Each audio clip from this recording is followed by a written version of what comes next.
So I've been investing £500 a month into my Trading 212 stocks and shares ISA to show people what it's actually like to build a portfolio from scratch. In this video, I'll be going over that portfolio. I'll be talking about what's going on in the market alongside some really important lessons along the way. But first, if you haven't signed up to Trading 212 yet, viewers of this channel can get themselves a free fractional share worth up to £100 when you sign up to Trading 212 and you deposit £1. To do that, you'll need to use the QR code on screen, link in the description, or you can just go over to Trading 212, go to menu, promo code, and use code FELLAS.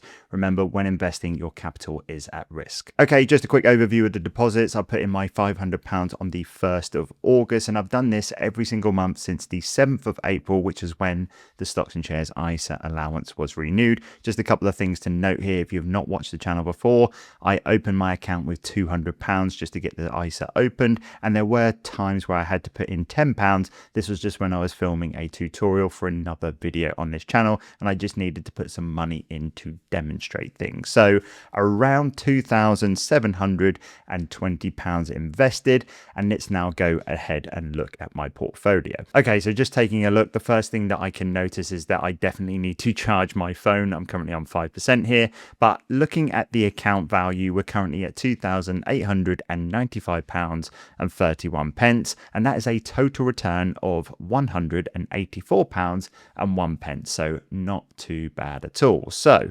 moving down to the investment, if you've not watched my channel before, you will not know that I pretty much invest all of my money across all of my different ISAs into a single all-world tracker. That is the Vanguard FTSE All-World accumulating version. The reason why I do this is, number one, I want to keep things as simple as possible. Number two, I want global diversification without me having to manually worry about rebalancing my portfolio with various ETFs and individual stocks. And number three, I just want a completely passive approach to my investing, because we'll get to this in a second. Right now, I am in what I class as the wealth accumulation phase of my investing, and all of my focus needs to be going on increasing my income so I can increase my contributions. And the more time I'm spending inside my Trading 212 app, the more time I'm taking away from focusing on doing things like what I just said. Now, the one thing I will say is that this isn't the strategy that may last forever. I'm not against adding individual stocks into my portfolio,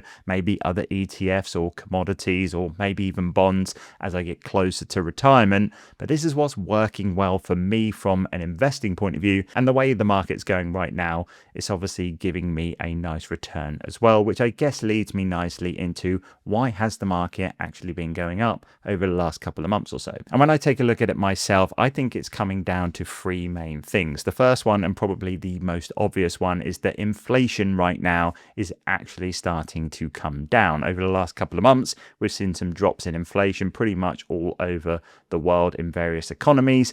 And when inflation comes down, likely after that, interest rates should start to drop, which means people are going to be spending more money, which means businesses are going to make more money, and then their stock price should reflect in that in a positive manner. And I think there is a part of that showing right now in the market. And I think that also links to the second reason as to why I think the stock market has been going up in recent times. And that is, a lot of the big companies recently have reported some really positive earnings. I'm talking about the likes of Microsoft and particularly Amazon, who have all posted near on record figures over the last quarters. And because of how big these companies actually are and the weighting that they have inside these diversified trackers, such as ones that track the S&P 500 and the FTSE All World, when they do have good performance and the stock goes up, that can be enough to actually move the entire index in the general market up as well. Now, the one question that will loom over this for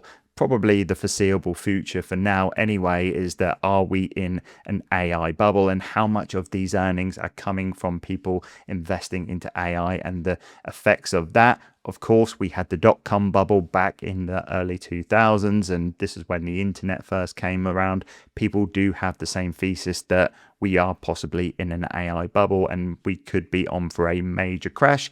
Who knows? At the end of the day, I don't have a clue. All I know is that AI is changing my life. I'm using it in a really productive way, and it's going to be here for the future, whether we like it or not. The third reason, I think, is that despite everything that is going on from a negative point of view in the world, such as the tensions in the Middle East, we also are going through a cost of living crisis, which we've been in for a very long time now anyway.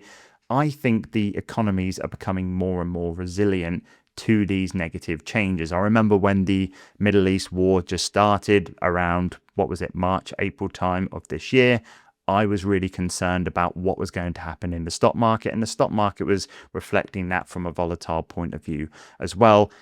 Now, when news comes out about these things, it doesn't really seem to affect the market that much because it feels like investors just don't care. I know it's not quite as simple as that, but it does feel that there is an economic resilience to all of these bad changes recently because it feels like they're just set in for the foreseeable future. Now, unfortunately, I don't have any data to back this up other than the inflation data, and that's just general economics. But these are just the reasons why I think the stock market has performed well over the last couple of months. And in fact, we can even go back the last couple of years. We have been on an extremely good run, and we don't know how long this is going to go on for. So that would be my only thing. If you are first starting out investing, the first lesson is no matter what you hear from me, what you see on the internet, nobody knows what's going to happen, but let's just enjoy the good times whilst they're here. Which actually is a really nice lead into my first major lesson for anybody first starting out with their portfolio. And that is just the fact that when you are first starting out, returns are actually pretty irrelevant at the start. If we go back to my Trading 212 portfolio, my Vanguard fund inside that portfolio is up around 6.5% in just 5 months, which when we have a look at that, that's incredible performance. When we look at the last 30 years, the FTSE All-World Index that Vanguard fund tracks has averaged between 8 to 10% average returns. We're at nearly 6.5% in just 5 months. So incredible performance.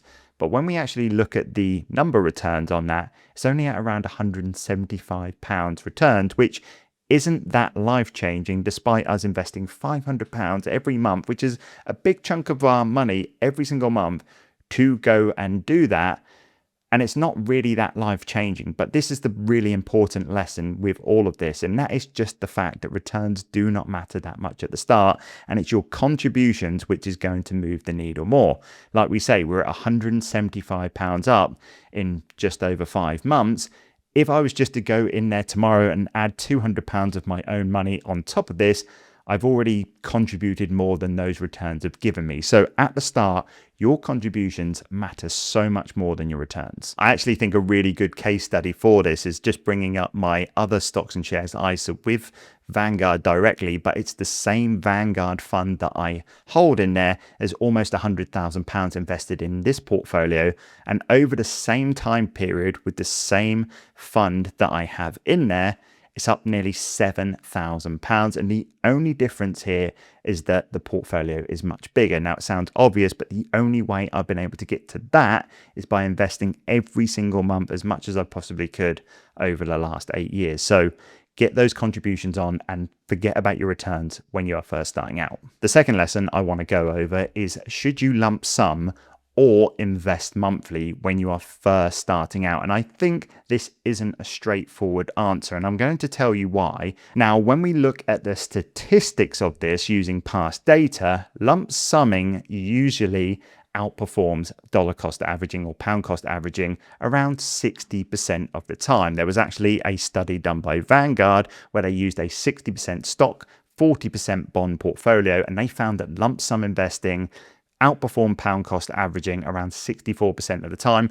over a 6-month period. However, there is a big problem with this statistic, and that is, number one, this is past performance and it's not guaranteed to continue in the future. And number two, none of these stats take into account your own emotions when it comes to investing, which is one of the most important things when it actually comes to investing, especially when you're first getting started. And despite me investing for the last 8 years, going through multiple crashes, multiple corrections, and coming out on the better side of them, I still do not feel confident investing a lump sum into the market. Yes, do I know that I will probably be worse off if I don't do that? Of course.